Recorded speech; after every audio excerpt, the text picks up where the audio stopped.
What's going on, everybody? This is Stubbs with the Retro Handhelds podcast. We're joined today by my co-host Thor and the Phawx. Hello, gentlemen. Hey, everybody. Hello, hello. So with everything going on, we're going to talk a little bit more about Windows handhelds today. That's something that's kind of brand new for us. We've only recently kind of gotten into that headspace of, okay, what are all these x86 handhelds hitting the market? You know, So Thor and many. I are Android guys primarily, a little bit of Linux, but this Windows thing is starting to really catch hold. There's like It really is. just a fire under everybody. And Phawx, I know you've been excited about Windows handhelds for years, since like the GPD Win 1, right? And so I'm sure you have a lot of knowledge, and we want to tap into that tonight and try to ask a few questions. But before that, we wanted to ask you, how'd you get into all this stuff? How'd you get into this whole YouTuber thing? So that goes back far. So back in 2008, I want to say that's when I really started like thinking about it, but it was with me and a few buddies, and it legitimately started off just so that we could masquerade as press to get into conventions. Oh, yeah. Yeah. So That's awesome. For sure. we legitimately, like, PAX East was coming to just starting, like PAX East was happening. And it's like, Yeah. oh, we should do this. We should sign up as press. And it's like, you need a business thing and whatever.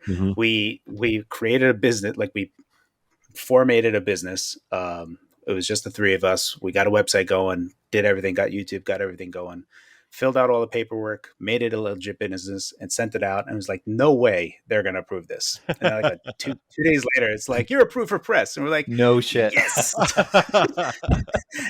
in. So 2008, 2009, the Open Pandora first came out, and that was like a huge thing for me. So something that was like a device like the GPD Win 1 and the GPD Win 2, Yeah. but before its time. It was the first Cortex A8, and that was a very exciting ARM chip. Wow. That you could say that, like, really just that ARM chip is what made the smartphone revolution. It's what took off everything. So reading up on that, the Power VR GPU that was in it, and just like tile-based deferred renderer and all this other stuff, is just like, this thing's going to be sick. And we were, at the time, it was the GB32X forum. Then Ari64 made the DynaRec for N64 for ARM, and then N64 emulation was happening on Open Pandora, and it was just like, oh my God. I have an Open Pandora review from like 2011 at my old channel, which I was doing. And then my friends and I would just stop kind of doing that. But I still wanted to do it. So I made my own channel, but it was like, I only wanted to put my own gaming achievements and stuff in there. So I beat the Impossible Game, and I put that up early. And there was like some bigger YouTuber that was just like losing really bad, and then found my video where I beat it in like 137 tries. And I got a bunch of comments. Yeah. And it's just like, oh, this guy, I'm like, why are people commenting on this out of nowhere? Like, I have no idea. And he's like, oh, this guy was raging on it. So Gotcha. It was just like that. And then the Win 1 came out, and I was just like, you know what, this is what I'm going to focus on. And that was 2016. And then I just kept on doing that type of stuff. Yeah. So what do you think's more chaotic, modern day handheld stuff or the old school stuff from 10 years ago? There was way less happening back then. So there was just one thing. And the Open Pandora, I paid in 2008, and I didn't get it until 2011. Wow. Yeah. So how much did that set you back? They were $300 a piece at the time. So not bad, I think. Really inexpensive. It still is a fantastic handheld. It still has like really up. It still has updates. Still plays a bunch of stuff. Has an amazing D-pad made by Dave C. Analog sticks are absolute trash. I really wouldn't recommend them in there. But it was super nice, and I would always frequent the Dingunity forums, because there was like the Wiz and the Dingo A series. So it was like, I was always watching those, but they weren't exciting because there's like, oh, you can barely do GBA, and like, it's an MP3 player that plays like barely GB games. The PSP was the king of retro Oh yeah. like retro emulation Mm-hmm. for years, Mm-hmm. Yes. And I got a PSP Go for like $20 a while ago, and then it's just like 2016, even 2016 when the GPD One came out, that was like an x86 thing. But for people that wanted something that could just play, PSP, Super Nintendo in a small form factor, the PSP Go started going up to like $120, $150, and I was just like, Yep. this is insane. Like, A lot of Yeah. how could there not be anything? It's a lot it's of more people than that don't now. a lot of people don't remember how awe-inspiring it was, like Dark Alex and those guys back in the day with the PSP, at slowly getting unlocked more and more until it was just completely owned. And then there were so many different versions of it that you had to pray that the version you had was unlockable when you got it. Like you had to pre-research it and hope that GameStop had a certain serial number and stuff. It's sort of like modern Switch hacking, but Right. oh man, it was crazy back in the day with that stuff. It was so yeah. I mean, like I'd say there's a lot more chaos today because of how much absolute choice there is. Mhm. But it was surreal because when the PSP came out, I was so confident. I was like, oh, well, there's definitely going to be something better than the PSP in like a year or two. Right. And nothing happened. And I was like, how could this possibly be? And I think GPD also was like the only one kind of really doing anything. And there was also JXD and GPD at the Right. time were like making Android stuff. Yeah, But even JXD died out now, I think, right? JXD got killed by Nvidia and Nintendo. Nope. Yeah. Yeah, because they had that chip, the Tegra chip, in one of their handhelds, and Mhm. then Right. Nintendo bought it, and Nvidia was like, "No more." It's Yeah. like, "Oh You're wait, done. yeah, wait, but we spent all this money." It's like, "Yeah, Yeah, it's all right." they released the 192K Singularity, and then that was the end. That's the last I Yeah, saw from them. yeah. So, I had the JXD phone that they made, the gaming phone that they made. I still have that. Used it as my phone for a hot second, and then Wow. it's not good. I'm still looking for a gaming phone. Yeah. I mean, I've been wanting this way back when. So, Yeah. I think if you like look up Power Mad Modder in Gadget, you'll find me. Because it's a Samsung Galaxy 4G, which there was 4 variants for every carrier, and Mhm. Sprint had a slide out keyboard on their Oh, Galaxy okay. SG. Yeah. That's Yeah. fun. Yeah. So that was Intrincity's Cortex A8. So that was the one chip that is shared between Android and iPhone. The iPhone 4 also had that, but then when Apple saw how good Intrinsity was, they bought them up. So, and when you say Classic gaming Apple. phone, you Yeah. don't just mean like a Samsung or a Pixel with like a Razr 2 attached or something like that, right? You're Yeah. talking about you want a clamshell I or want a gaming phone, a slide out gaming phone like Xperia Play. slide out. Yeah. Oh, yeah, Yeah, yeah. I Oh, mean, it's like the Xperia Play. PSP Go, but in a modern phone, Yeah. right? You want Yeah, to the Xperia Play was amazing, and I was like, "Oh, okay, sick. All right, Sony's going to do this. They're going to Mhm. say it's the PlayStation phone. It's going to be sick." Oh, We're- yeah, I we're- we're remember at- that. Yeah. yeah, Yeah, what and happened? Oh, What happened? yeah. it was awful. Like Sony is It's like, just bad. "What we're going to do is absolutely nothing. We're going to treat this like a Spartan baby and throw it out into the woods, and maybe if it survives, we might consider a part 2." It was awful. It's a train wreck. Oh, man. The Xperia Play had a last generation SoC, a crappy LCD panel, Yeah. and zero marketing support, and not the PlayStation name. And then I really don't. It from every angle I look at it, it looks like Sony. It's just Sony infighting that was happening. They just torpedoed the hell out of it because the Well, PS and Vita was still coming out. the rumors back then were directly that it was going to be a PlayStation phone, that they were going to keep the PSP stuff, but change it from portable to phone, right? Yeah. That was the whole deal. Nick. But yeah. I remember being you- hyped for that thing. And then I was cautious back then because I was on Mhm. Windows phones, like with HTC phones and stuff like that. Amazing. No. Same Yeah, thing. those- yeah. I'm a big Winmo. Yeah, I was huge on that. Yeah. Yeah. Like the But- Windows 8, like the Lumia 1020. Winmo 5, before Winmo that. 2005. Yeah. Yeah, earlier. Because the Yeah, HTC they had slide out keyboard Windows phones with Word Stylus. and all. You Yeah, got a with the plastic- stylus. Exactly. Yeah, Oh yeah. resistive screens, no capacitive screens. Haha. Yep. Yeah, Windows CE, the early days. Okay. yeah, those were great. They were great. Wow. And I had mine on AT&T and I never had any problems with it. but that Xperia series, and then them not calling it PlayStation, like just no PlayStation branding on it at all, was just Yeah. bizarre. And I never knew that there was any infighting going on about it. That's crazy. Yeah. Yeah. Yeah. I mean, it's just, so that's basically what I'm waiting for. I'm waiting for an actual factual gaming phone. I had the Mochi X7S, and I used that for my phone for like 6 months.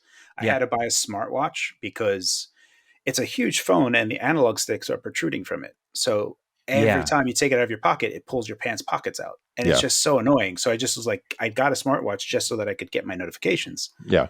And it was a good phone if it was a slider, but a terrible camera.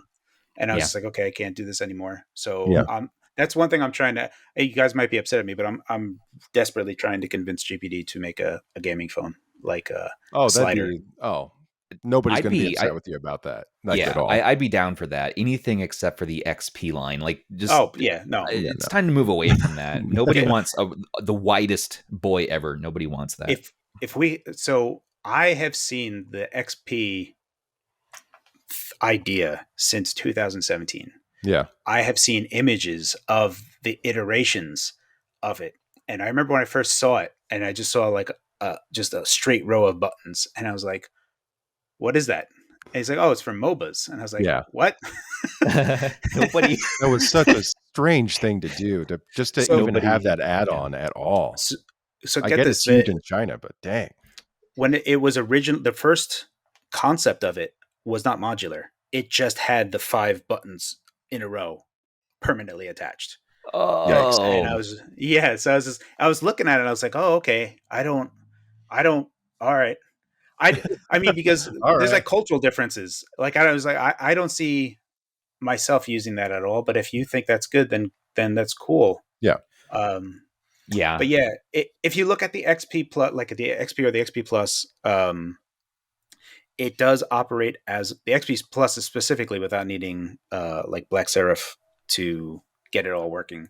Mm-hmm. It does operate as a phone. Like you just put in your SIM, hops on 4G, makes phones SMS the whole bit. There you go. So I want to the thing that GPD does not want to label it as a phone because there's a certification process and all this other stuff. Right.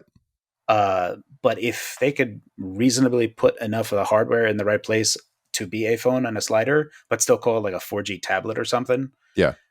That's what I'm trying to. So like 4G tablet with like phone accessibility. Is that what you mean? Yeah. Class. So for that, are you talking about for the certification process for Android? Is that what you mean? Yeah. No, if this is for like to be a phone. Or for like in the United FCC, States and North America. Yeah, all that stuff. Yeah. With a slide out keyboard that's like the GPD Win 2, that sort of style. So the no clamshell. So like the Xperia Play. Yeah. Like an Xperia Play. But good. But gamepad that comes out. A gamepad that slides out. And you slide it down so that you can use it as a phone and not have like a weird taco talking thing with like an N-Gage or whatever. Just had one of those recently. I really don't get it. I tweeted about this not too long ago, and it's just you talk to people about this, or like I have had conversations with some like smaller phone companies. It's like, oh, you should make a gaming phone. They're like, the market's not for it. So they make some weird phone. It's like it has sticky material on the back, so you can stick it on stuff. And I'm like, what? What are you doing? Yeah. It's a rectangle with sticky stuff on the back. You're like, all right. I mean, these days there's a market for that. I mean, these days especially, there's so many gamers out there who are into mobile gaming. Just there's a huge market for that. So then why are these companies not just running that? There's the Motorola phones, the Razrs. What we spend on emulation devices. All right. Like the three of us here alone. All right. Yeah. Stubbs and I have probably put a couple of kids through college already at this point. Okay. So it's a sickness. Yeah. It's a sickness. Yeah. But why not? I mean, it's right there. We've heard rumors about Qualcomm making a gaming device. We've heard rumors about Razer making a gaming device. I mean, if you took something like a Nintendo Switch, not that it's my favorite thing on the planet, but if Nintendo took that, allowed you to sideload APKs into it, and then put a 4G chip in it, it'd knock everybody else out. I mean, it just would at this point. Yeah, it just would. there's certain things that, or like even a Stadia phone, right? Like, where is Google with a Stadia phone? There's 5G and 4G. If you're trying to push cloud gaming, that would be like one like excellent way. Why isn't there a Stadia phone? I really don't get it. They focus on the Pixel 6 and the Pixel 6 Pro, which I guess the battery life after a little while isn't so great on anymore. I have the 6 Pro, and it's not fantastic. It's not my favorite phone. The 4 and the 3 was awesome. Yeah, but they have that new chip in it, that Tensor chip and everything, which is super cool, and I guess it's super duper powerful and awesome and everything, but it's still just a phone. Yeah, it's a rectangle with a nice camera on the back. Yeah. This is what every phone. I really don't get it. Everyone is making the same rectangles, and then LG makes a wing, which is like two phones, but one slides like a Tetris piece. And then after they come out with that, they go, we don't know how to compete in this market. We're just going to close it completely. Like, oh, dear God. My God. Bye. Yeah, so I'm going to try to push GPD to make an actual sliding Android device so that you That'd be great. That's what is the hope. Is for me is because this is something that I've been like literally look up Power Mad Modder Engadget. This is an 11-year dream for me at this point, and I have not yet achieved any. It's just I'm always going back to another phone because I need a camera basically. Yeah. So, everybody in the scene has a mission. You know, they want their perfect device, and everyone has their particular things they want. So you want the perfect Android gaming phone that you can use as a phone and as your ultimate emulation device on the go. If I'm going to carry here's the reason, like I don't carry around any of my accessories with me. I have an 8-bit. I have an 8-bit though. It's fantastic. I will never carry it around with me. Yeah. No, too many things. If I forget to charge it, now I'm carrying around something that's dead. It's like all of these things that are just like, oh, this also like the GameSir X3 thing. It doesn't work with my case on the phone. So if I was going to do it, I have to take the case off, and there's no world I'm going to be outside and be like, let me take my case off, guys, and put this thing on here. Well, have you tried the Razer, the Kishi V2? That works with the case on. I have the Kishi 1, and the D-pad. The D-pad was just terrible. That's garbage. So I have the V2 is much better. Well, I have a Pixel 4 XL, and it has this super thin Spigen case on it, right? That's not thick at all, and it won't fit in the V2. I sent it back. Now, what? Let me see that. Paul, do you have your V2 with you? I didn't believe you when you said that to me. I sent it back. Because I already sent it back. You were... Yeah. Okay, I get it. I understand. Yeah. But I mean, I'm not taking my case off. That's the thing. I am not going to, just like the best camera is the one that you have with you. Right. The best gaming device is the one you have with you. So if I had a gaming phone that wasn't clumsy to use as a phone and I could just slide the screen up whenever I wanted to play, that's all. I don't know why, but every time, if you look at comments for anything that is a gaming phone, people are like, well, why don't you just get an add-on controller? I'm like, stop talking. You have a million options for that. Yeah. There is no gaming phone. There is 0 gaming phones. So why? Yeah. Yeah. I mean, Thor. I was just gonna say we've talked about it on the podcast a little bit before, and I say a little bit, but I'm sure somebody, one of the patrons will put together a compilation of all of our bitching about it. I'm one of the people that wants a separation. I don't want to get a notification while I'm playing Chrono Trigger. That's all, So if you could, I mean, if airplane mode also turned off, like silent, like if you could turn on a gaming mode, right, where you don't get phone calls, you don't get notifications, just so you could chill out, that might be one thing. But for right now, I am enjoying the separation that I have between my Pixel and then the Steam Deck and my Odin as well, because those are 2 different applications to me. But I've been enjoying it. No, I totally get those people that want that separation, but it's I mean, we have a bunch of different options to satisfy that market. Yeah. There is literally one gaming phone, the X7, the iX7, the i7S from Mochi. Yeah. And that's old, and it's a kind of crappy phone to carry around.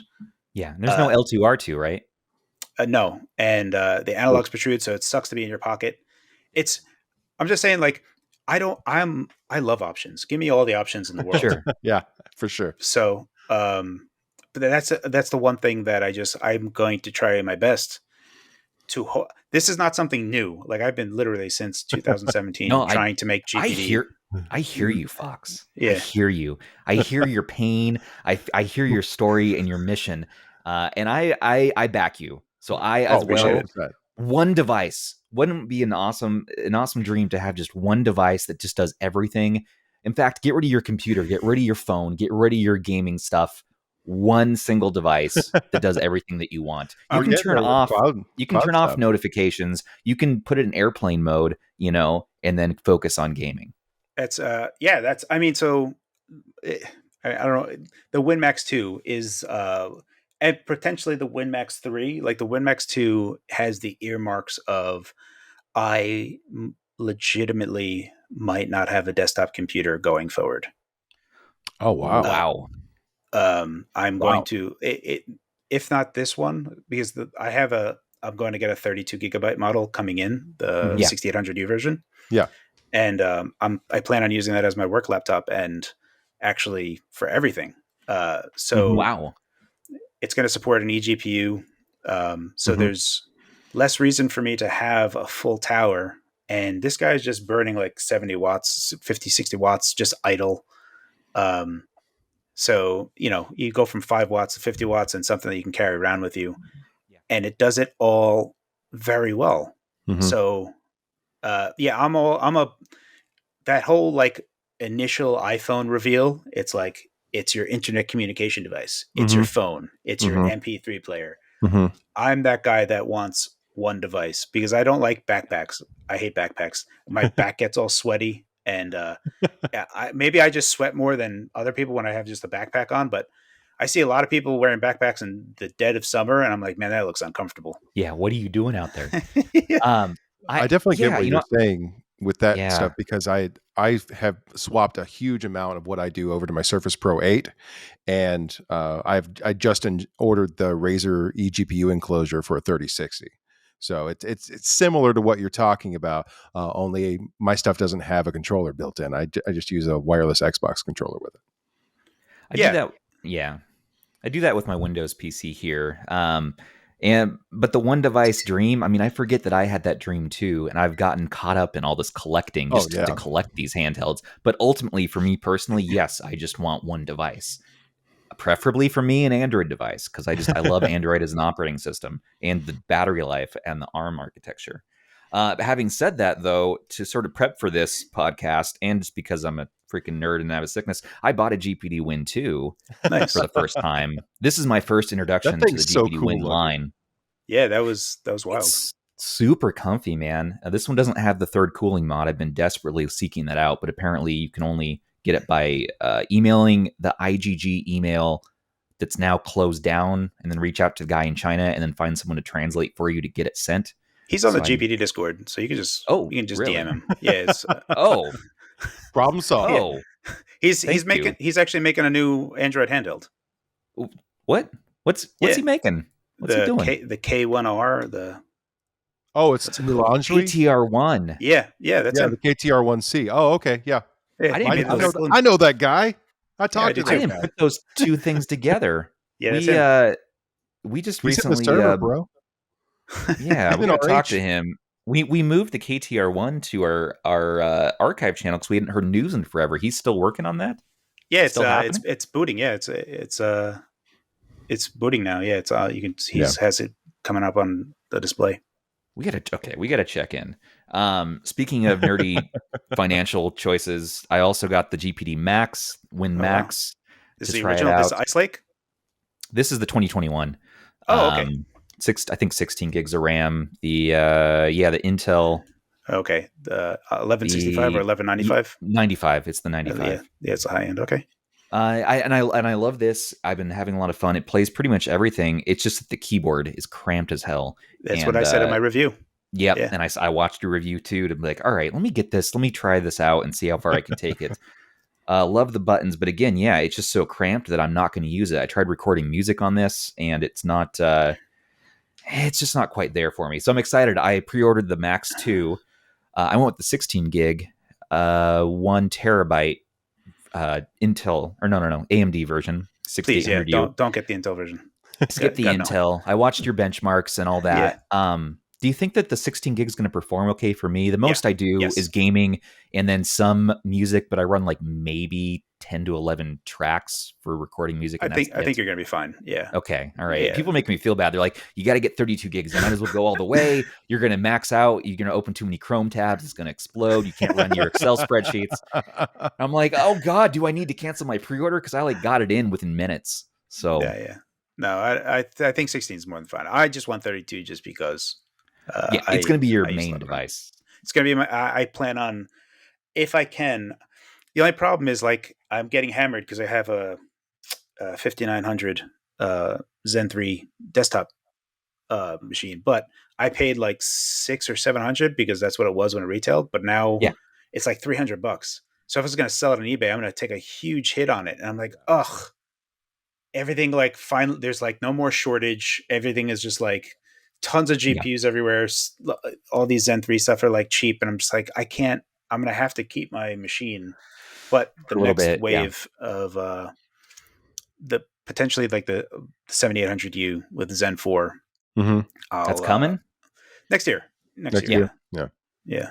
Which of these handhelds, the Windows ones, are you most excited for this year's releases? So I am a Mac person. I the Max is what I love. I will use the Mac 6800U Yeah. for forever. But if I were to take a look at either like the Loki or the Air, they both they look very similar to me. I would probably Yeah. say like the Air OLED is one that I'm most interested in because that would be like Yeah. the first OLED that we'd have in these guys. And that's interesting. But it's a lower spec CPU compared to the Loki. It is, but it's still Zen 3 and Vega Yeah. is garbage next to RDNA 2.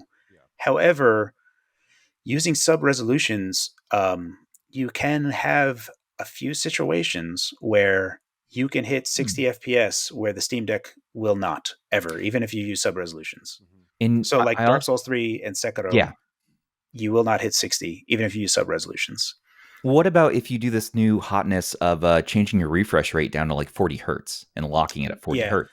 So that was the Steam Deck is a 40 hertz, 40 FPS machine. Yeah. That whole thing was like weird because when I was talking to Valve Yeah, about that is weird. we've been doing it on the WinMax. We've been doing this on Win 2. Win 2 less so because we never really even had power to even hit 40, right? Mm-hmm. And Yeah, I was always right. frame capping at 30. And Go at people were like, oh, 30. you can, yeah.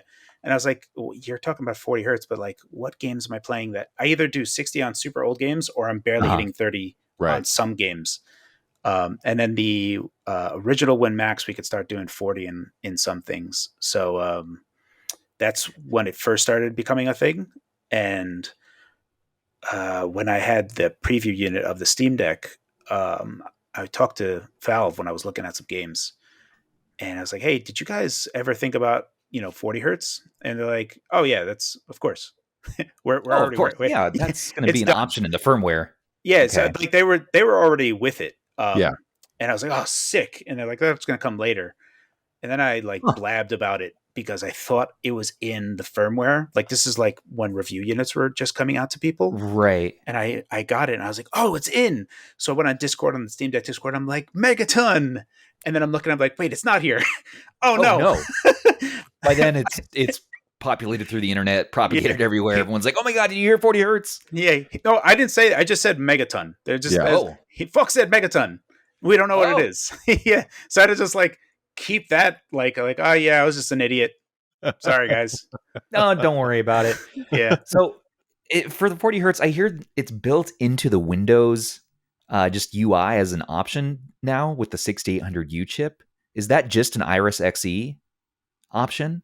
Oh, so no, it's more just the display. If the display can handle it, just when you Really? modify the EDID of the display, yeah.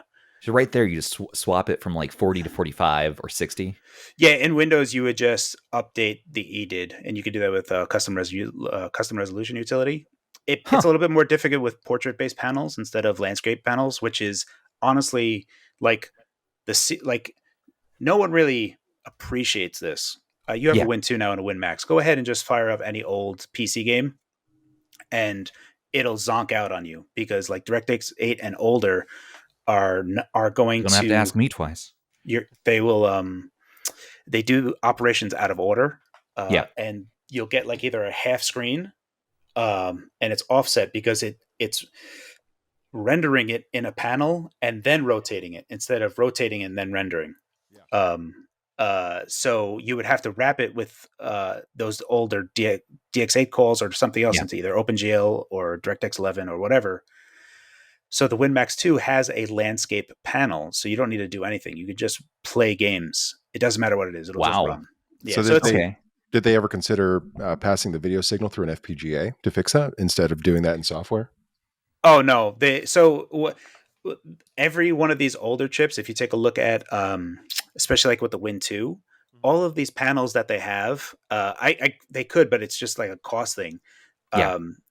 It's, if you look at the Win 2, only with Tiger Lake on your WinMax 2021. Yeah. Does Tiger Lake supports MIPI based panels by default? So they just had straight MIPI out. Previously on the Win 2 and the old WinMax, it's MIPI to an EDP adapter.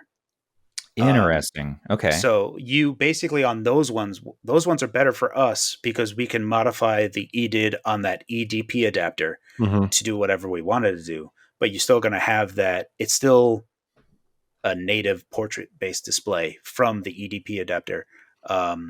We've talked of the adapter itself that's built in on the motherboard. And I know the Win 2 by default it's a portrait. It is, right? Yeah. The Steam Deck's a portrait-based panel. Literally everything that you're going to see is a portrait. The Switch is a portrait-based panel. Really? Except for the OLED. I don't know what the OLED is, but the old LCD ones are. That was an issue on several of the older like MediaTek-based retro handhelds and stuff, where the older chipsets couldn't handle those portrait resolutions, right? And so the reason why I asked about FPGA is that was the solution, is they passed a signal through an FPGA to rotate it to prevent screen tearing. Right. When you're playing games. Right. So I was just curious if any of the modern x86 stuff that we've been having in the past 5 years had done anything like that, just for ease sake. No, just a straight MIPI to EDP adapter. So then, Phawx, what's your favorite Windows handheld so far up to this date? The WinMax 2 is if you like the WinMax 1 when I had it, I was like, man, if this just had a full keyboard, right, and it didn't have these gigantic bezels and a bigger battery, I would really love this thing. And then for a hot second, GPD was considering not doing that. They were going to remake the WinMax 1 that you have, but use an 8.9-inch display to have less bezels, but still have that compromised keyboard. That's going to have even worse battery life.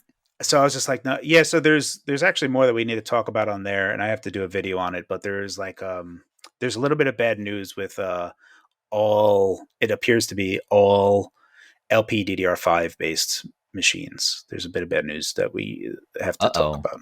Yeah. Do you want to reveal that now or hold on to it? It's just that there's excess total system power. There's a thing that I'm going to be doing a video on, but I initially thought this was a Steam Deck problem when I first had it. Yeah. And I talked to Valve about it. I was like, guys, this is using abnormally a lot of power. Like compared to all of my other systems, this is using a few watts extra. And they're like, oh, that's whatever. And then because I was telling them, I was like, you have 8 hours. You're showing 8 hours. There's no way in the world this is going to make it. And I was like, I'm getting 90 minutes. And then Gamers Nexus also got 90 minutes, but I never talked to them, but we just aligned on that same data. Yeah. And I had a back and forth with them, and I was just like, I would love to show that this gets 8 hours, but without like heavy work, this is just not going to get 8 hours. I don't see it. Yeah, unless you set TDP to like 2 watts or something. So it was just like especially like Intel you can super tune, like you can go nuts on Intel. So there's like, I know, on this bad boy. Yeah. So there's a lot that you can do there, and then you can also force a DDR4 down to even lower frequencies. That has cascading effects down to like Encore, as the memory controller is going to be at a lower clock. What are you talking about? Does that like save battery life then? Which one? Sorry. Okay, sorry. I was just gonna say. So you're talking about underclocking DDR4 to like what 1800 or something like that, 1833, Like or even lower. 2133. If you Okay, just like all go to right. 2133. Okay.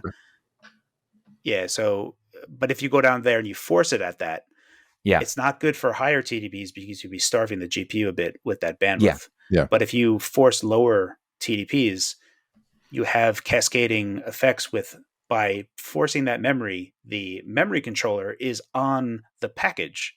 So Right. it's not just Yeah. CPU and GPU. You have a bunch of other shit that's there as well, including the memory controller. Right. And the memory controller has a clock. And if you lower that clock, that takes less power, which can then go to the CPU and GPU. So you can get more power in the same TDP by it's So a little so heady. so I, underclocking I the RAM yeah. forces the Yeah. TDP to lower for both the CPU and the GPU. I didn't know that. It yeah, you basically have increased the power budget for the CPU and GPU. Oh, I Uh, see what you're saying. Okay, yeah. because you're giving less power to the Encore side of Right. things. Right. And then, so if you have 9 watt, if you just say you have a 9 watt budget Yeah. and you are going max LPDDR4 RAM, right? Mhm. Yeah. Your memory controller is going to be taking X amount. And if you just half that, it literally halves that amount of power. And Yeah. now you're taking less power for the memory controller, and then you have more power in that 9 watt budget for the CPU and GPU. So Gotcha. now you're not only does it have you're spending less power for that RAM on the total system side because that's taking less power, but you are also maximizing how much power you're using at a low TDP state. I Gotcha. actually tweeted about this a bit ago, but you can get like you could get sensationally good performance in lower scope on Intel. It's a lot easier, and then AMD is less options, but Yeah. LPDDR5 has some unfortunate side effects. Well, I mean, I was about That to ask, do you kind of think that sucks. that's something that can be done on the Steam Deck? So the Steam Deck only has two P states on RAM. It runs at 687 megahertz or 400 Mhm. megahertz. Just Okay. those two P states. It only hits the 400 megahertz P state at an exceedingly low TDP. Mhm. So it's not very useful for the Steam Deck. The GPD WinMax 2 has like 4 or 5 P states in RAM, Mhm. and it'll fluctuate. It'll go like 533, 6 something, Yeah. 687, Steps up. 800 megahertz. But the power doesn't, their power difference only seems to happen at 400 megahertz. And then even then, there is still an excess use of power compared to older types of RAM. So So then that's okay. just DDR5 then is what you're saying. Gotcha. LPDDR5, so like, so just, I mean, I could just say it right now. The Steam Deck and the GPD WinMax 2, if I set the Steam Deck to 5 watts running SteamOS with a Mhm. 7-inch panel at full brightness, the total system power is 12 watts. If I Okay. take the GPD WinMax 2 with 6800U and a 10.1-inch screen, put it at full brightness, but TDP at 5, it also uses 12 watts at total system power. Holy And crap. it's matching for Jeez. matching. So if I Yeah. do 6 watt, they match total system power, which Huh. is in excess. So there's people that were commenting about my benchmark video because I showed Cyberpunk on how I did my GPU static clock frequency Yeah. stuff to Yeah. Yeah. get better performance at the same TDP. And they were like, "Oh, your total system power is super high." I'm like, "It's the same as the Steam Deck." And Mhm. this is two Wow. different operating systems using different panels. The Steam Deck has Zen 2. This is not the only thing that is the same are the memory on these guys. Mhm. And they are exactly, Jesus. and this is basically we're using like 3 to 4 more watts than usual.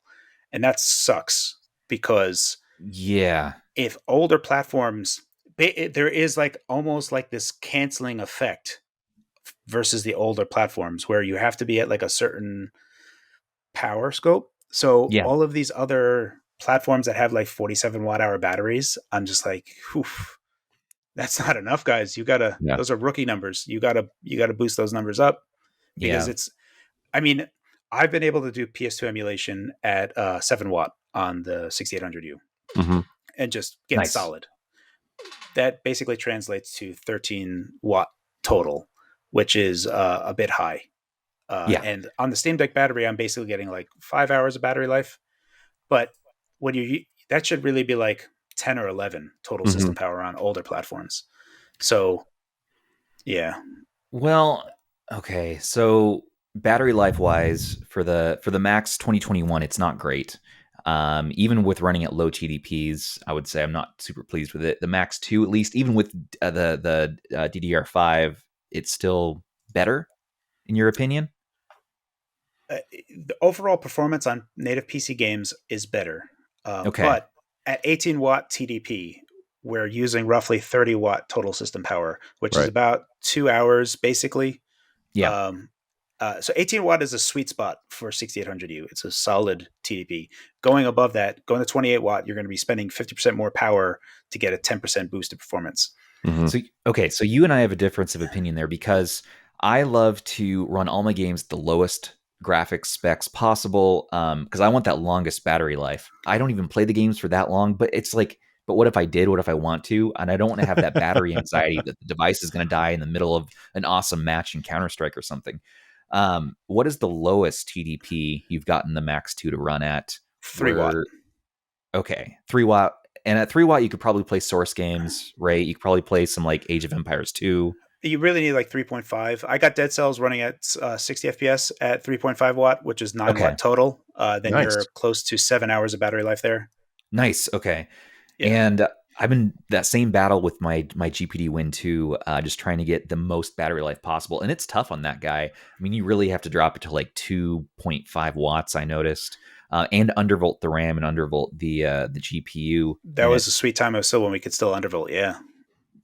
Yeah. I noticed that because I've never heard of that before, and I was watching your videos the other day, going through those. I love the Win 2, though. I don't know why I didn't buy it years ago. I'm a huge fan of the XD series, and I just, for some reason, I'm like, no, Windows on a tiny little thing, it's not comfortable. But actually, because you can use your thumbs on that little keypad, Super nice. Yeah. it's an awesome form factor. I wish they would make another one in that form factor, but it gets so damn hot. Yeah.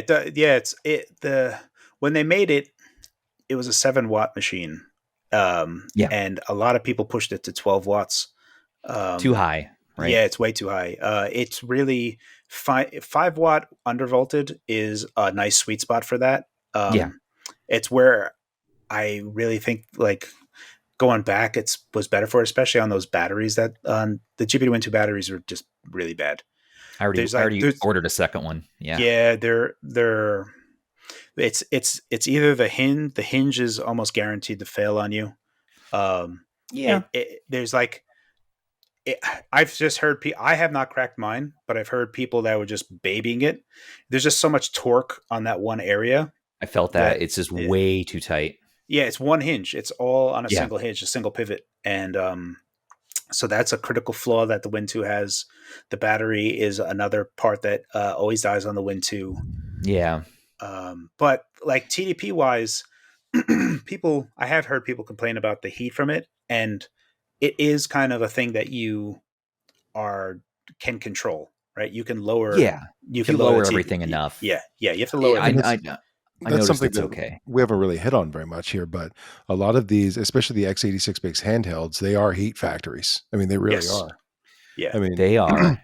When you're comparing an ARM chip versus an x86 chip, there's no comparison, especially if you have something modern in the sub 10 nanometer category. So why not run, just Windows on ARM, like the Odin? Or load Windows on the Odin and just enjoy it that way. I know that not as many games are compatible, but I mean, I think we're going to get there. You get so much more battery life. Yeah, for Windows on ARM for me is not fully baked yet. Yeah, for sure. I would just prefer to use Android. I love Android, so I just kind of I have a better time in there. Everything I could possibly want to do on Android, I can do. Yeah. So like Mixplorer is a great file explorer. Mm-hmm. So I never find myself wanting in an Android world for any Windows app specifically. Right. Yeah, you can stream your Steam library and all that. I mean, that's what people really get off on is your Steam library on a mobile device, right? That's why obviously why the Steam Deck is so popular. Whether people are waiting a year and a half potentially to get a Steam Deck, they want their Steam library. But I don't think it's too far out there in the modern day for modern game developers to start thinking about compiling their stuff for ARM. I don't think that's crazy anymore. I think that I'm not directly talking about just putting it on Android either. I'm talking about if Windows on ARM finally does get fully baked, I think it would be really, really great to see maybe not like full bore AAA games like Cyberpunk running on ARM, right? Which it maybe is possible, but would require a significant amount of work. But something like Cuphead, simpler games, being able to compile an RPG Maker game for Android or for ARM or whatever would be really great. I think that would really do the gaming community a lot of good to be able to take that stuff on mobile. I think the only thing that I would personally wait for is Microsoft to treat ARM as a first-class citizen. With regard to Windows, it's right now. I don't feel it's a first-class citizen. It's like Snapdragon only, and it's almost like a pet project type of thing. Right. I think they care about it, and they're doing work on it, especially with the on the emulation side to do like ARM to x86 type of stuff. Yeah, but it's not a first-class citizen, and until you could just install it on a MediaTek thing, what I mean? It's like I want to put this on this chip. Until you can get to that point, that's when I would probably start paying attention to it. But yeah, if we got to the point to where you could just install Windows on a MediaTek chip or on a Snapdragon chip or any of the actual major players, and using the PowerVR GPUs and all that kind of stuff that are still getting manufactured, then you're right. That would definitely be a fully baked situation. But then the next step is having game makers compiling their games for that CPU architecture, which is another huge step. Hold on, guys.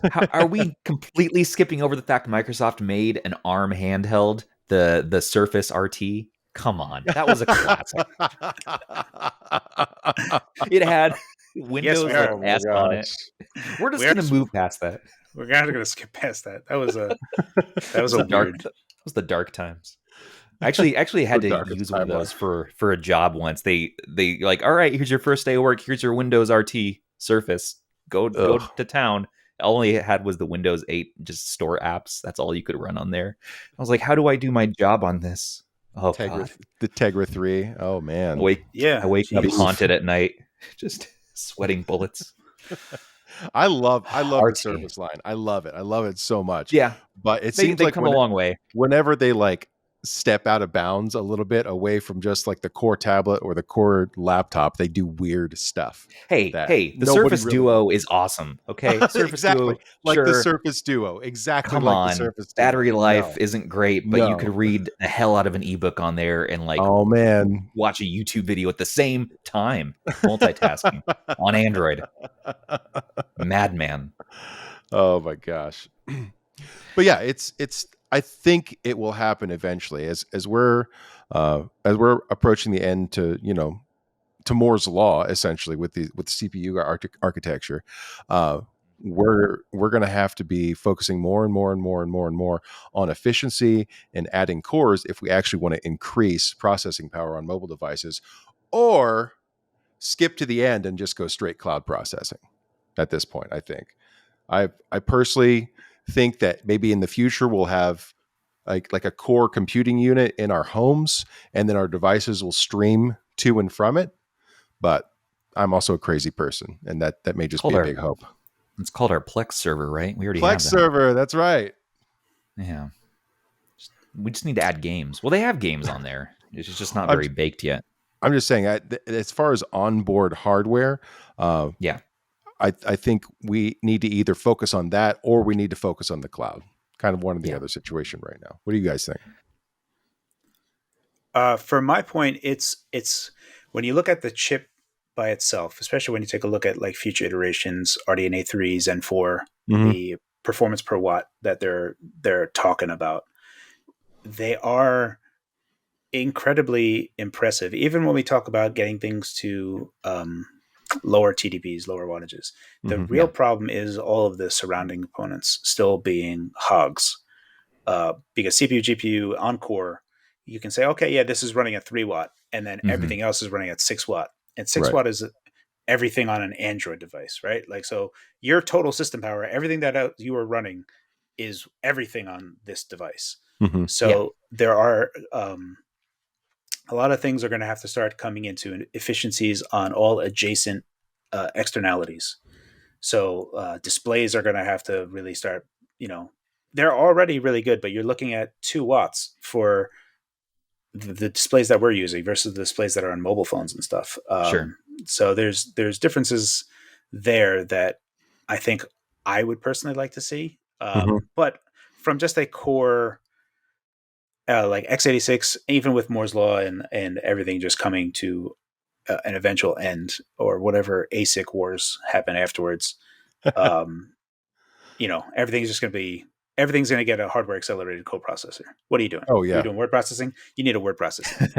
What There are you you doing? go. Sound. You need a sound processing. Yeah. And you're just going to have, it's going to be a Sega Saturn. The PC is just going to be a giant Sega Saturn. It's thousands of coprocessors. I remember when the 3000 series was coming out, there was a lot of rumors about like a transition coprocessor on the 3080.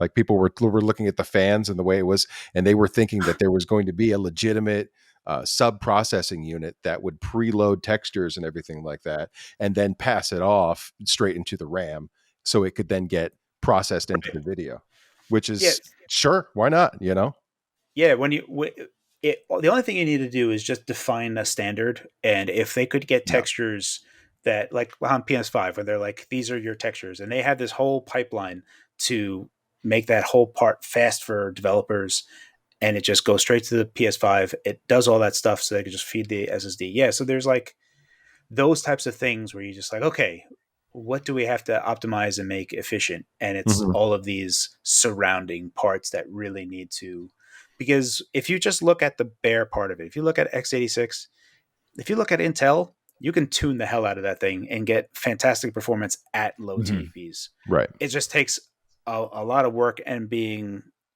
able to conceptualize the building blocks of what it's being demanded of, what's being demanded of it, and how you're directing power. You say, okay, EPP, I want you to, lower your minimum clock rate. EPP is actually 1 gigahertz and your ceiling is 1.2 gigahertz. And EPP says, you're just a flight coordinator. You're just, this type of stuff should happen a lot easier, but it does take a degree of diving into these things. And it's, I get it. I get how, like, it's just like, ugh, can't you just do it? You're like, can't you just do a computer? I don't want to do this. But yeah, you can get really good performance at exceedingly low power on Intel. It just takes work, especially if because emulation is just like its own beast, and different emulators work in different ways. So you have to okay, well, Dolphin doesn't need, 4 gigahertz. Dolphin will do fine at 3.2 gigahertz. So you just say your cap is actually 3.2 gigahertz, and you actually start at 2.4 gigahertz. So your basement is this, and your ceiling is that. Instead of having your basement be 100 megahertz and your ceiling be 4.7 gigahertz, that is a huge range. So it's almost like you're suggesting that maybe the operating system should be able to detect what kind of program is being run for shit. Yeah, crazy talk. The thing is that people are so used to ARM being so really good at extending battery life. Yeah. And it gets kind of messy when you see, well, why is this thing wasting power? And it does it I could, for instance, Dolphin emulation, it only needs 6 watts on 6800U. If you leave it at 18 watts, it will use all of it. It won't just go down. Why? It'll just spin its side, because for emulation, there is no real, it's emulating stuff. So it has to do all this opcode stuff to translation. Sure. And then, so how does, with a PC native game, when it hits a frame rate cap, it goes, oh, okay, I'm good. But with different types of emulators, especially like PS2, where it's nonsense stuff that's going on there, it'll just spin its wheels. It'll spin its wheels happily, trying to do whatever the hell you're doing. And it's like any type of thing that you just have a loop. If you have an erroneous loop, you'll just spin a CPU at 100% and it'll do nothing. Well, that's why it's so important to monitor your TDP on stuff like the Odin, because when you're emulating, because it'll just spin all the way up and keep going all the way up. Yeah. So the emulation is a hard target. So it's a thing that's a little bit unfortunate, but it's a thing that you kind of do have to pay attention. And it's kind of in our wheelhouse. So it's like, this is a thing that we have to be mindful of. And it's like, okay, this is running. And it's like, oh, wait, it's running just as good if I just give it less. Right. And it does it. Well, why didn't you just do that? Here's a question. Why don't we take all this power that we've been developing and all of our nerdy knowledge and put it towards something else besides gaming. Could you imagine, like, what if we put it towards like terraforming Venus or something and started working on that? And like we were talking could about that really, this week. we have been, and I've been talking about this with my family and my kids. They've been watching these videos, and man, we're like, we're gonna make this happen, guys. Come on, let's send some nukes. Let's launch some solar mirrors. Venus, like, just freeze it, just cool it down. Let's freeze Cool it down. Yep. We won't live there. We'll be long dead, but our grandchildren's grandchildren will. Yeah. And they can run Mario at 60 there. FPS on the surface of Venus. That's right. Yeah. That's the important part. That's the important part. Yeah, we'll be at like one nanometer architecture by then, and yeah, emulation will be so crazy. So that was now if you want to, so I was talking with some friends of mine because it's like, okay, well, how far can we actually get this down? And you say 1 nanometer, right? So it's like the size of like the electron, right? Like, yeah. So it's like, well, wait a minute. What if, so like, because it's spherical, right? Yeah. What if we just spin an electron so it's so fast that it makes like an oblong shape? So you can just fit it down like even a narrower path. You know what? Okay. I'm going to flip the atom. I was literally just learning about this today. Okay. Did you know that they have found a way to take the gate in flash storage and make it analog and give it an analog value? No. Yeah. There's a company called Mythic, and they're using it to process. And I have heard of Mythic. Yeah. So it's analog CPUs. Yeah. Right. So they've now, when you have a gate in a flash storage, right, it's 1 or 0. It's either holding electrons or it's not. All right. So it's ones or zeros. So in order to get the bit, the 8 numbers, then you have to have 8 gates, right? Now they can put analog values into it so it can be whatever it wants. And I think they may have just accidentally figured out a way to revolutionize storage and co-processing through these gate arrays because they're using it as a processor. Yeah, for matrix multiplication. Yeah, it's crazy. Now hold on. There's one other thing to think about if we want to get even crazier on this. There is a company here in Oregon that has a DNA storage thing figured I've heard out. About this. Yeah. They just need where they write just terabytes of storage, petabytes. Oh, right. To DNA with these machines. The only thing they can't figure out is latency. So the latency is really, really bad to where it's not practical real world. So as soon as they figure out latency and can get decent read write speeds, they own the patent for it, and it's here in Wilsonville, Oregon. As soon as they get this, they'll just own the world because just petabytes, the entire internet. Apparently they can compress into like, a nanometers I'm sure. or something. Turns out Johnny Mnemonic was real. Yeah, it's a real thing. It's going to be some dolphin in Oregon. Can you guys imagine? Twist Bioscience is the name. Yeah. 25 years from now, emulating Cyberpunk on our Ultra handhelds with our DNA storage. Yeah. Man, we live in the future already. Jeez, it's freaking ridiculous. All right, shifting gears a bit. Phawx, we talked about a lot of hard nerdy stuff. I think it's shit talk lightning round. I think it is just about. I wanted to ask a personal question though. Okay, personal. Do you have kids? Are you married? Any of that stuff? Yeah, I have a 12-year-old boy, a 9-year-old girl. Been married for a while now. Yeah, been married for a long time. What part of the world are you in? I'm New York. Nice. Yeah, New York area. Good sandwiches, good pizza out there. Yeah, we have pretty good pizza. Not in New York, but I guess there's some places in New York. But it's a lot of of the places that. But this is kind of, I guess, local type of stuff. But it's okay. But I've had much better pizza in New Jersey. Oh, that's heresy. Yeah. Yeah, I no joke, but yeah. Wow. I got watch out. I got stuck on the New Jersey Turnpike last time I was on it for 2 hours. I could not figure that damn thing out. And you keep paying the toll. How do I get off this damn turnpike? I was just an idiot. Google. That's how you get off. Google. This was 2012. I think we had Google Maps by then. Probably. Anyway, so yeah, now we're doing a famous segment we like to do called Shit Talk Lightning Round, where we just complain about something in our life or something in the handheld scene that bothers us to our core. So Thor, it sounds like Oh, I got you're one. running hot Okay, tonight. yeah. Okay, what's up? XD2, where is it? What the hell, GPD? GPD XD2, where is it? Clamshell, let's What are we go. doing? All right. I don't even need, I'm like, people, when I bring it up, they're like, oh, do you want a 3D screen? No, I don't want a 3D screen. A second screen would be cool so I can finally play DS and 3DS games. That would be great. All right.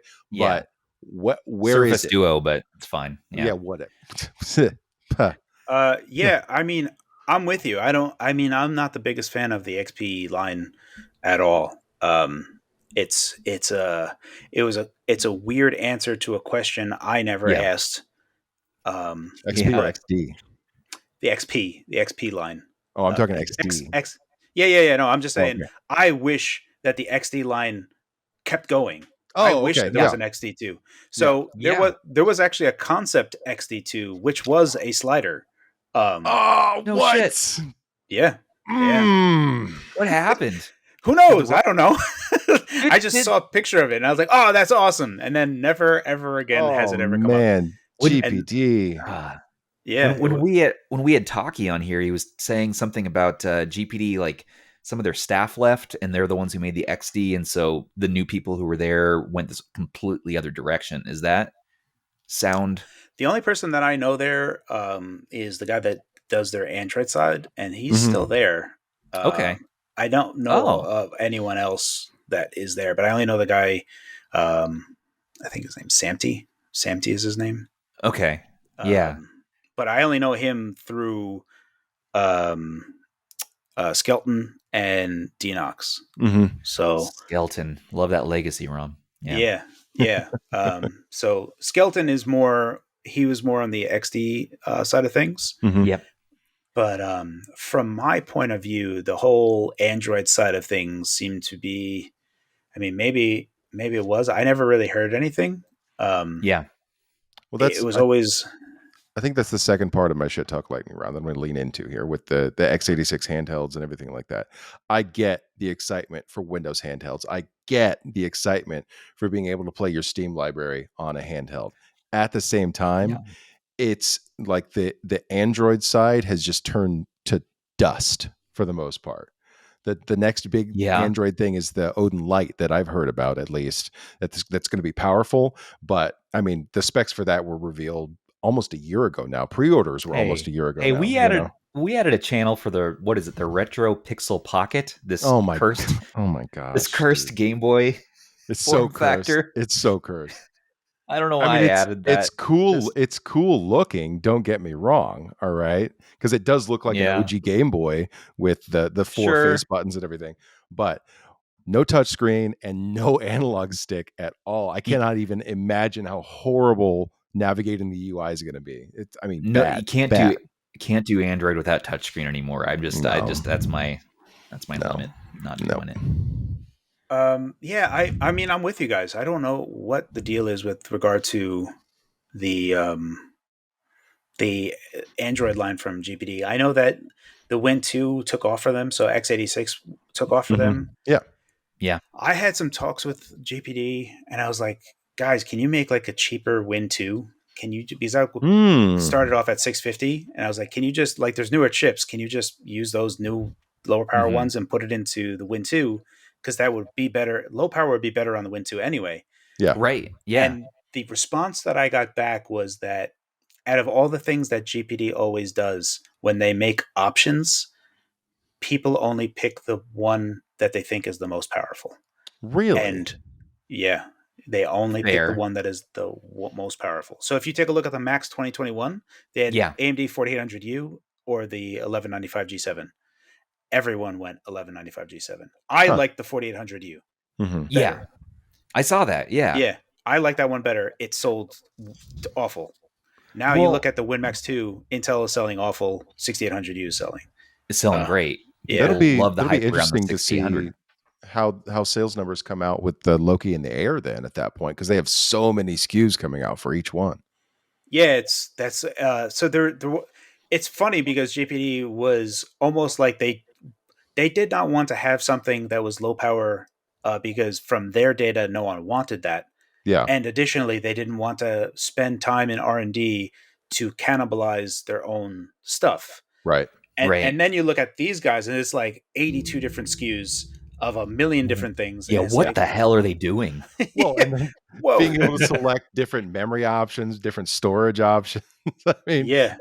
And with AYN in particular, they might eventually come out with a different battery option as well. God, man. Just the rainbow of SKUs and then the rainbow of options beneath it. Oh, it's too much. There's been a meme against GPD in some of the community since the XP was a thing. I think people started just blackballing them a bit, but you got to respect GPD for keeping their SKUs in line, keeping their scope creep down, because man, they give you one or two options. On the XP That's too. it. Yeah. And the XD Plus, they're still selling on like Amazon and places. You can still pick that up. It's still a fantastic Android clamshell device. Except the D-pad is not good.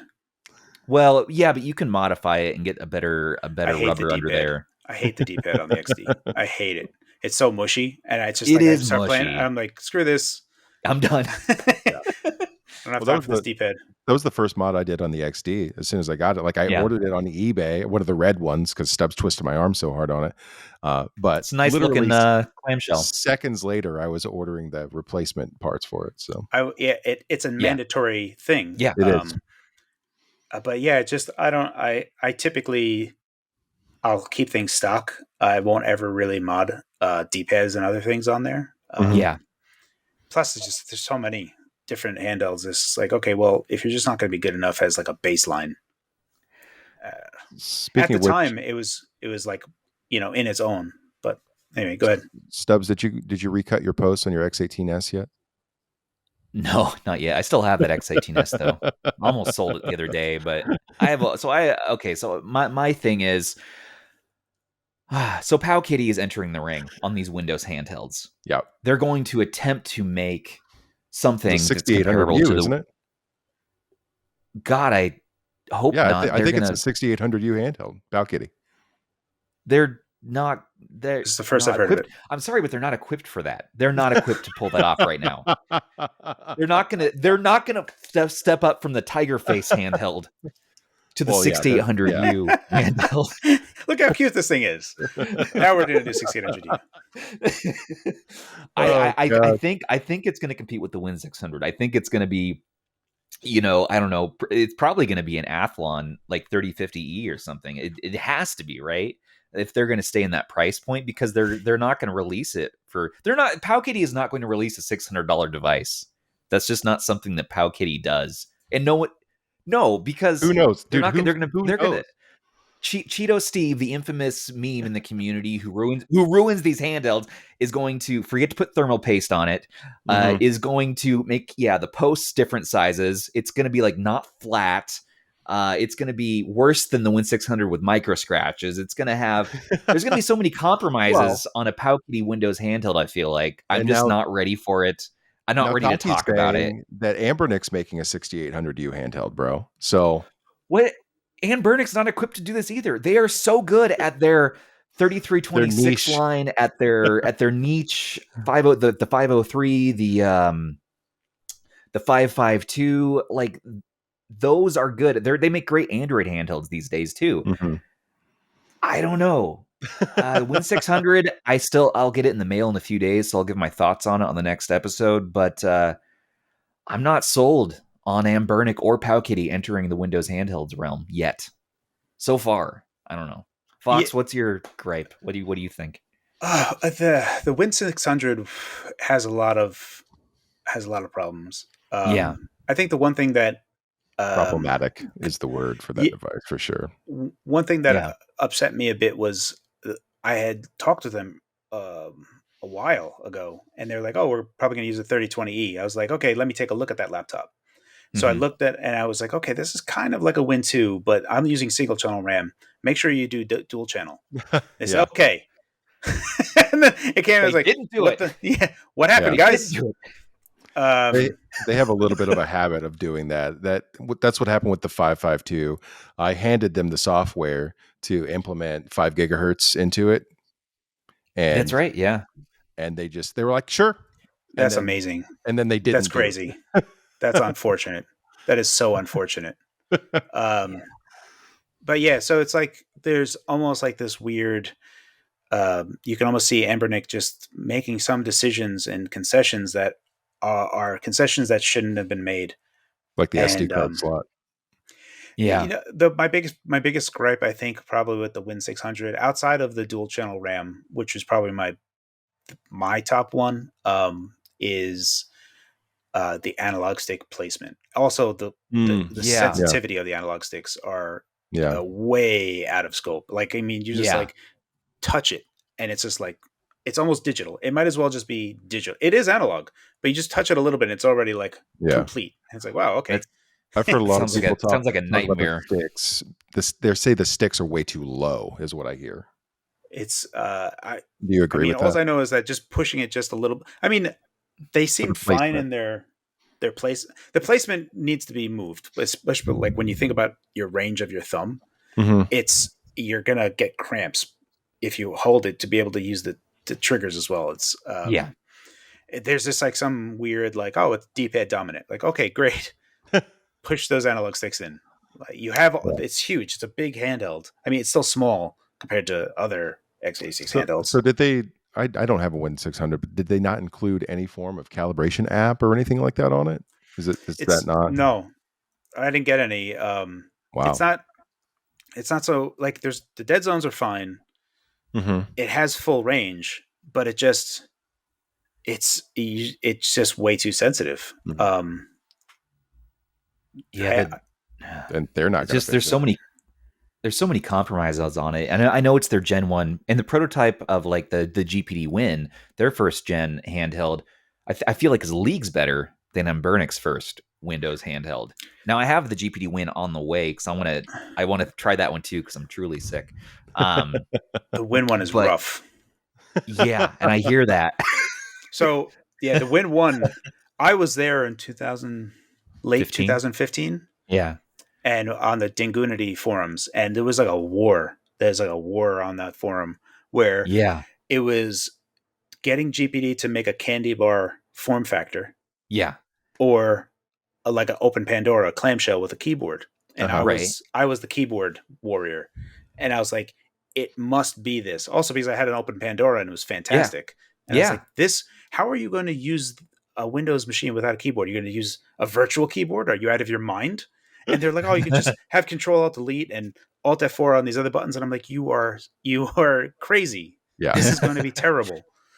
And then when they were making it, they were like, okay, we're going to make a clamshell. And then when they picked the chip, I'm like, okay, that's not. Intel is saying it's 2 watt. That's not a 2 watt chip. That's a 6 watt chip. You need to put a fan on there. And they're like, no, we don't need to. It's going to be passively cooled. And I was like, guys, please put a fan on there.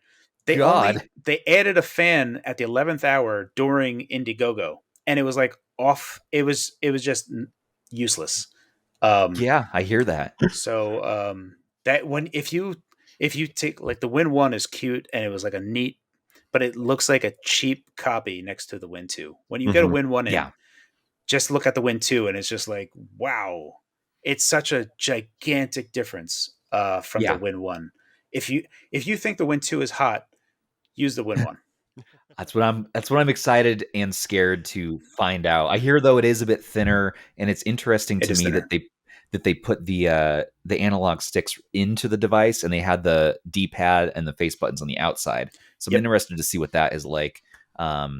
But other than that, I know all I'm going to be playing on there is the lowest spec indies, as well as like I probably want you do emulation.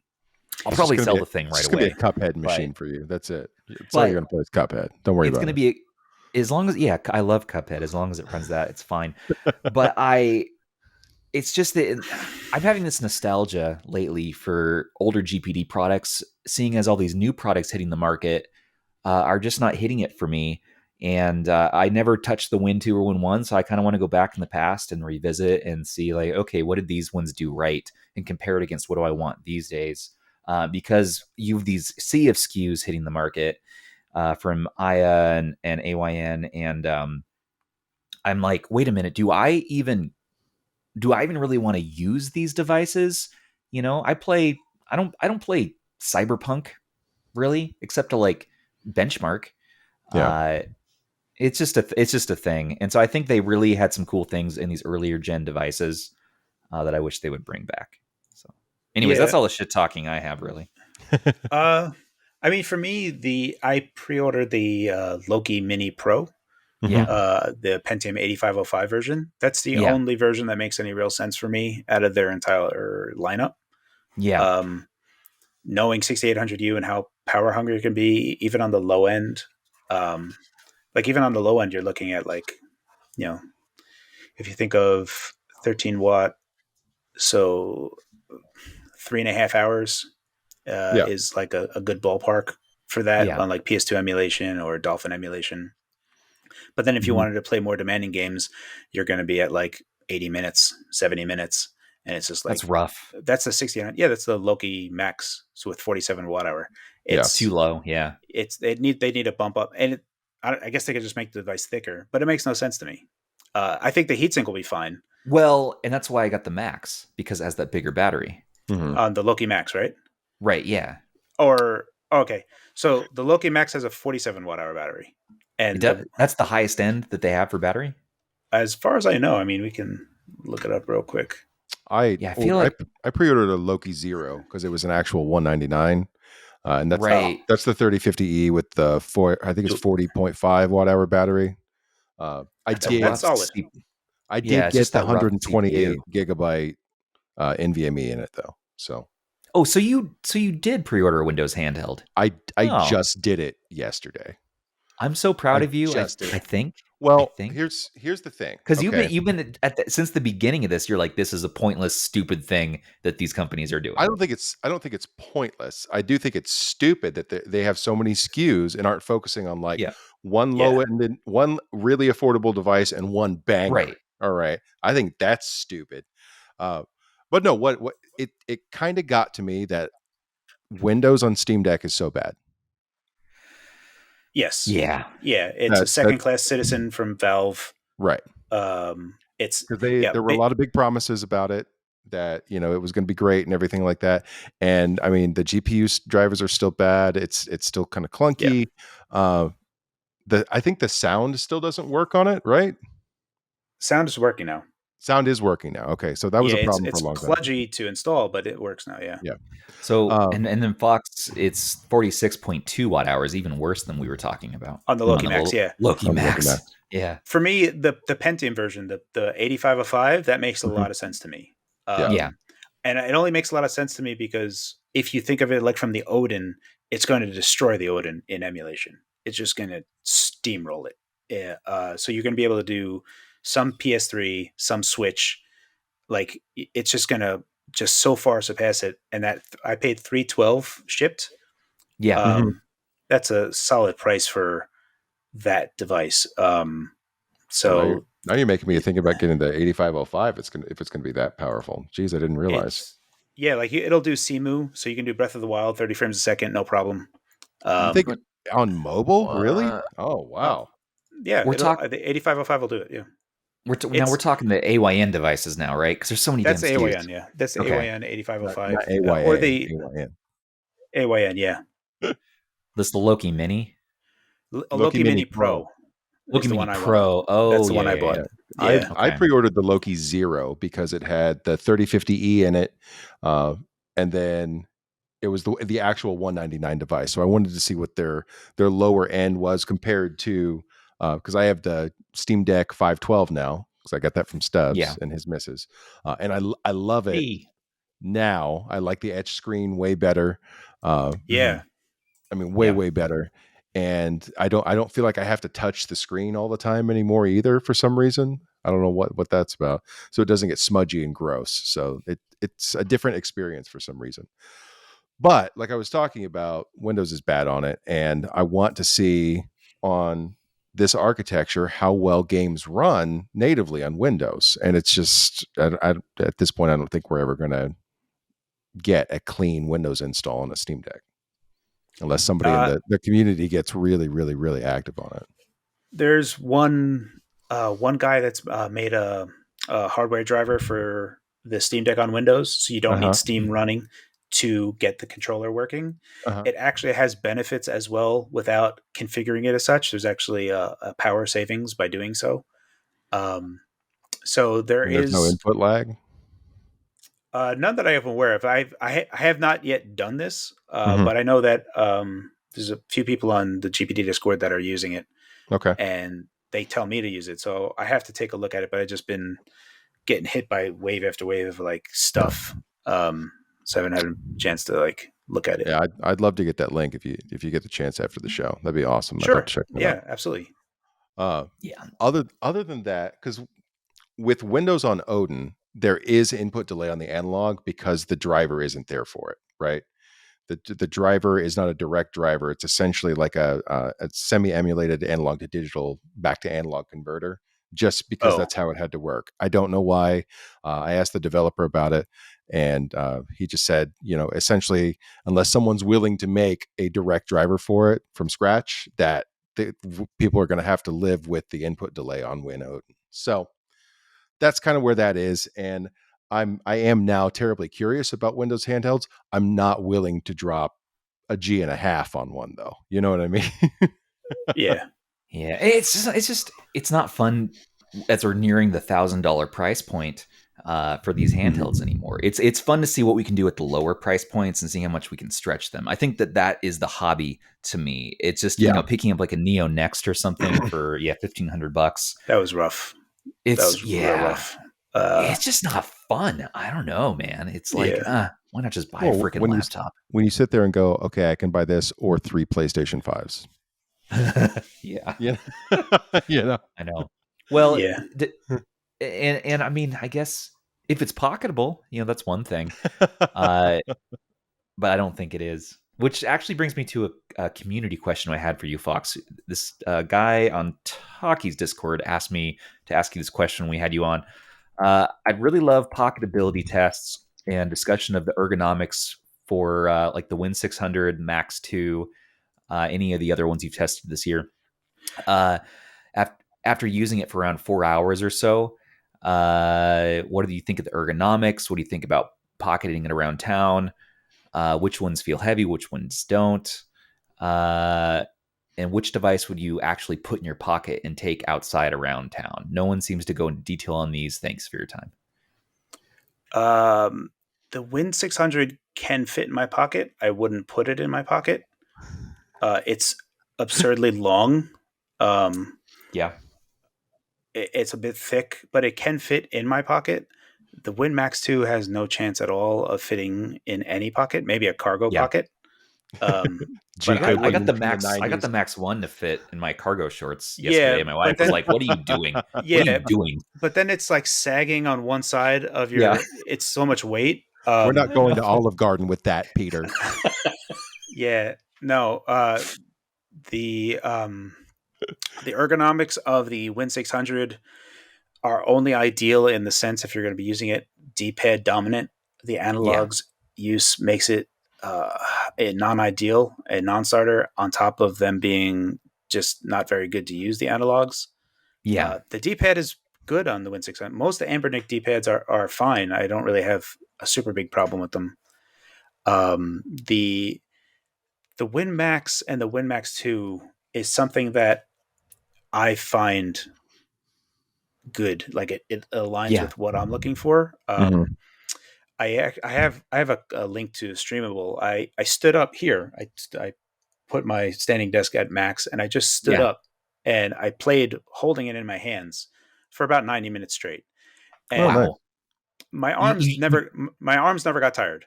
My feet got tired. That one, right? I think I watched that. Yeah. My feet got tired. My arms never felt anything. But it's really a perception problem. When someone takes a look at a picture of the Win Max, they're like, that's a laptop. And it's not, it's really not. Once you have it in front of you, but if you just take a picture of that, that's basically how it is. You can't put that in your pocket, dude. That's not going to. Get it in there. It's going. He's got it. It's going, guys. I believe in you. You're not going to make it. Here we go. Come on. You're just going to rip your pants. That's Look at that. amazing. That's Look at you. fashion. Are those Carhartts? ready Oh to man, I go. need to get some of those. Yeah. Those at Fred Meyer. But yeah, I don't like using a backpack. But I think there's actually have this over here. Ugh. So this is I actually have to talk about this, but this is a fancy Steam Deck case. Yes, it is. Where do you get that? I want that. That is some San Francisco company that makes very premium stuff. Nice. But they make one that's they make like a nice fanny pack that can hold the WinMax 2. So I'm going to get that, and that's how I'm going to carry around my WinMax 2. So while we're showing fanny off Steam pack's Deck, coming back. third-party Steam Deck cases, I actually just got this one because I got the 512 in, right? I don't know if you guys can see What do you that. got? It's an extra thick case, right? But it actually has the pouch, the zip pouch on it, so you can take your charger and other accessories with it. Because for some reason they didn't do that with the actual Steam Deck case, and I'm still confused by that. It's supposed no to go space on for the brick. under. It's under. You're supposed to go under. It's really not a great design. That little holster, but it's still not a good design. Yeah, no, I don't get it. I took a look at it and I was just like, I guess this is supposed to go in a backpack, but the Steam Deck case is so humongous. Yeah. And then when I put it into a backpack, it already got more humongous. And I was just like, I don't. So I'm just going to get like a fanny pack that holds my Max 2, and that's how I'm going to carry it around. But to go back to ergonomics wise, I find the WinMax 2 to be really comfortable. Here's the deal that I prefer my Windows handhelds to have a keyboard on them.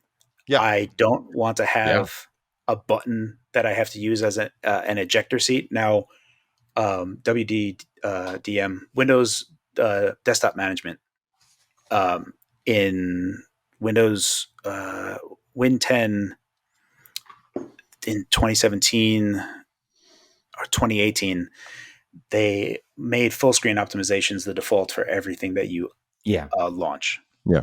So effectively, everything that you say run exclusive full screen, Windows captures and puts it into a compositor itself. What happens on some of these other displays, especially with portrait-based displays and low-resolution ones, is it can look super blurry. Additionally, it'll rob a little bit of performance from you. So if you were to disable full screen optimizations and run it, it will run the game full screen exclusive. But because the game is directly pushing to the display, that means no software virtual keyboard can run, because there's no compositor running to blit that onto the screen. Gotcha. So virtual keyboards don't work anymore if you have actual true exclusive full screen mode. The other problem is that if you're in exclusive full screen mode and enable a resolution that's not good, it's going to try to push a resolution that the screen can't support. And then you're just looking at a black screen. And if you don't have Alt F4, Control Delete, or whatever, you're now looking at a black screen where you just have to hold the power button, force it off. I hate candy bar style devices for Windows devices. I think that you need a bunch of ejector seat buttons. Well, and then you have like the hybrid, like the GPD Win 3, right? Where you can still slide up and use this, awful keyboard, but at least terrible. It is a keyboard. Yeah. I think in my review, I said it's better than nothing. Which it's better than nothing. Because touch membrane, right? Yeah, it's awful. So I like that. But the thing that I think a lot of people miss on clamshell devices in terms of ergonomics is when you're holding a candy bar device, you have to pivot your wrists to match your face. Whereas a clamshell device, you can pivot the hinge to whatever you want. Yeah, so you pivot the hinge how you want to look instead of pivoting your wrists. Clamshells are my favorite. I think probably for that reason. I used to be fairly anti-clamshell because I'm so paranoid about the hinges breaking, just constantly paranoid, especially like with that crack you get with the OG 3DSs and stuff. Like, you're done. But Stubbs has warmed me up to it, and the XD warmed me up to it quite a bit. I do really enjoy. It's such a charming, device. It's just delightful. So that's basically my take on the Max 2 is that it actually does feel comfortable in the hands. It is comfortable to use in a lot of different situations because you can pivot the screen based on your position rather than Yeah. you trying to reposition your arms to get a clearer look at it. So it has two benefits to it on top of having a full keyboard that is completely usable. Having like pipe and brackets easily accessible without having to do like Shift FN to get it to it Yeah. on the Max Right. One. It's just such a relief. And that whole process was like nuts talking with GPD. So like when they were thinking about the 10.1 inch or the 8.9 inch, I was like, please do the 10.1 inch because you can get at least a full size keyboard in there. And when they finally went with the 10.1 inch, it was like a really long back and forth. There was a ton of iterations, and Yeah. Phawx deserves all the credit for that. He did a great job on that. Well, that's cool as hell. Yeah, it is cool. I had one other question for you, a personal question. What is your favorite game of all time? Ooh, that's always a good one. Oh. All right, so it's going to sound stupid, and I'm just going to say this because it's in my head right now. Yeah. All right, so Legend of Zelda is always an easy one, and that was like one of the first games I played that really got me. But I'm going to say a game that not a lot of people have played, and you should play it. It's on the TurboGrafx. It's called Final Lap Twin. Oh, is that shmup? No, it's billed as a racing game. So its primary mode is a racing game, but it has a story mode that is a full RPG racing game, and it's fantastic. It's not very long, but it's almost like Pokemon-esque. You go around facing the village champs and race them, and then you upgrade your car, and your car gets faster, better steering, better acceleration, and it's absolutely absurd and fantastic. It is Pokemon racing RPG. It is so you're not collecting Pokemon, but you're collecting better parts for your car that make your car better. That's awesome. It's a fantastic game. Reminds you of a mix of like Korokyu and what's that Racing Lagoon? That Squaresoft Racing Lagoon. RPG. Yeah. This is a lot easier to get into if you played like Pokemon type of stuff. If you it has like chibi characters, it looks but the racing is super tight, and getting parts to upgrade your stuff to beat the village champ is super necessary, and it's just so great. That's awesome. That sounds great. I actually don't have this in my ROM library. I'm going to find my. I played this game because like, oh, it's a racing game. My cousin had it, and I was like, story mode. And I just played through it. Stubbs, you have to have 100 TurboGrafx 16 games in there in order to have the library to begin with. I have 100 games already. I'm gonna have to knock one out of I'm gonna have to knock one off my 100 list to bring this in, and I'm going to bring it in because it sounds awesome. But it somehow, I think I saw it was a racing game, and I probably am like, I have enough of those. They make no mention of it. No mention of it. No mention. It's a sensational game. Solid racer RPG. All right, I'm gonna add it to the list. We're gonna play it this week. Thank you. Thank you for that. Phawx, thank you so much for joining us today, man. This has been seriously a pleasure. I've really enjoyed geeking out hard with you on this spec stuff. Yeah, and we went deep. You've given me a lot to think about with these Windows handhelds because I feel like my soul is softening toward them now. Now that we're actually getting into the meat of it and actually figuring out what the performance on these devices is actually going to be. So, it's good times. Thank you guys for having me. It was a pleasure. Of course. Yeah, man. I am I'm stoked for what's to come. I as well. I'm warming up a bit quicker than Thor on the Windows handheld front, especially with these clamshells, man. I want more of those. But yeah, again, thanks for coming on, and we'll have to do it again. Would love to do like a community AMA with you at some point, like in our Discord, and just to have you in there and answer that'd be awesome. questions. And people love to interact with content creators in the Discord. So sure thing. Yeah. That Thor, you want to take us out there, buddy? Yeah, we're going to take it out. Everybody, thank you so much for tuning in today again on YouTube and on all of the different podcasting platforms. Make sure to check us out at discord.gg/retro handhelds and retro-handhelds.com. Phawx, you want to plug your links real quick?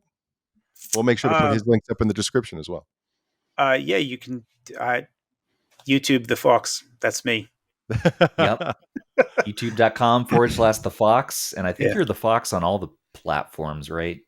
I'm Phawx. Just it goes back. Some guy took my handle in 2009 on YouTube, so I had to be the Phawx. But I'm Fuck Phawx that everywhere guy. else. All right. How do you? Well, Phawx. hold Go up. ahead, bud. Yeah, I was gonna say, like, how'd you get that name? I forgot to ask that. It's Oh, if you all right. have a sec. Very quickly. A long time ago, my buddies and I had a group that we played games with. We were called Team Yeah. One. It was Team One Hawk. I was Team One Hawk. We disbanded. I still had T1 Hawk, and people were either saying I was cheating because I was on a T1, like, a faster 1.5 megabit connection, Fast line. or Tony Hawk. And I was like, okay, I don't want this anymore. So I was just like looking around, and I tried getting Hawk, but Xbox Live, it was already taken by that point in time. Right. So I was just playing around with it, and then it was Phawx. So it's just a derivative of Hawk. Became Phawx, Guy Fawkes, the whole thing. I This love Guy Fawkes, yeah. Star Fox. Yeah. Well, hell yeah. Yeah, that's where it came from. Well, all right, everybody. Thank you again. We love you, and I'm Thor. Stubbs. I'm Phawx. Thanks for watching. Catch you later.